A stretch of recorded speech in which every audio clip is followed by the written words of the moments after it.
Naging kayo? Ikaw, 16. 16 din po. 16. Sweet. Young love. Sweet love. Yeah. Yes. First boyfriend, si Jay? Yes po. Ay, first boyfriend, first heartbreak. Oh. Zach, ikaw? Same din po. Ay, Parehong first. first. Same boyfriend, same heartbreak. Parehong first. Paano mo madidescribe yung first relationship mo? Bago dun sa masakit.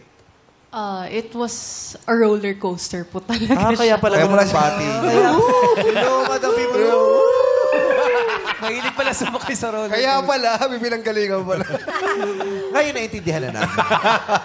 It was a roller coaster ride. Paano roller coaster? Kasi po nagsimula po siyang exciting. Tapos bigla na lang naging, hindi mo alam pagdating mo sa taas, nandun na yung mga fear, andun na yung mga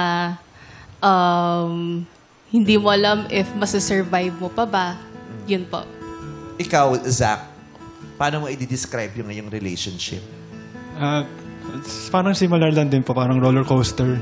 Yung papataas talaga, Hindi mo na sobrang pwedeng exciting. gamitin yung roller coaster. Nagamit na kasi yung sa best na pwede ulit. Ferris wheel Kailangan lang. mag-isip ka naman ng Hanap ka sarili ibang mo. rides. Ferris wheel, Hanap mo Ferris rides. wheel. Octopus. Pwede rin octopus. Bump car. Okay, total, bahay ni Lola. Horror. I guess parang LRT.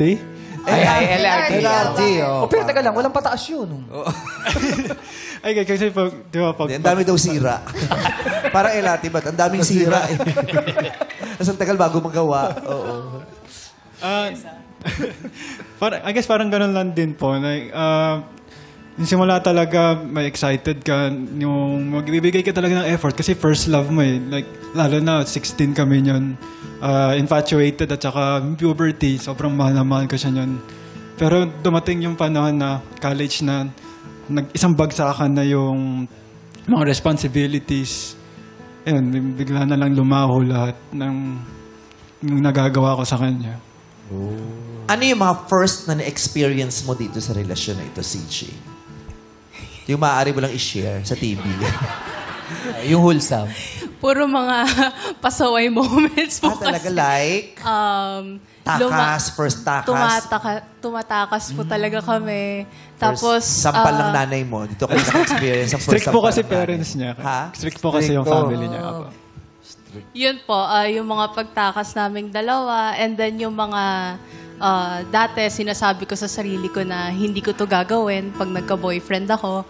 Pero unexpectedly, pag mahal mo yung isang tao, kusa mo siyang nabibigay. Oh.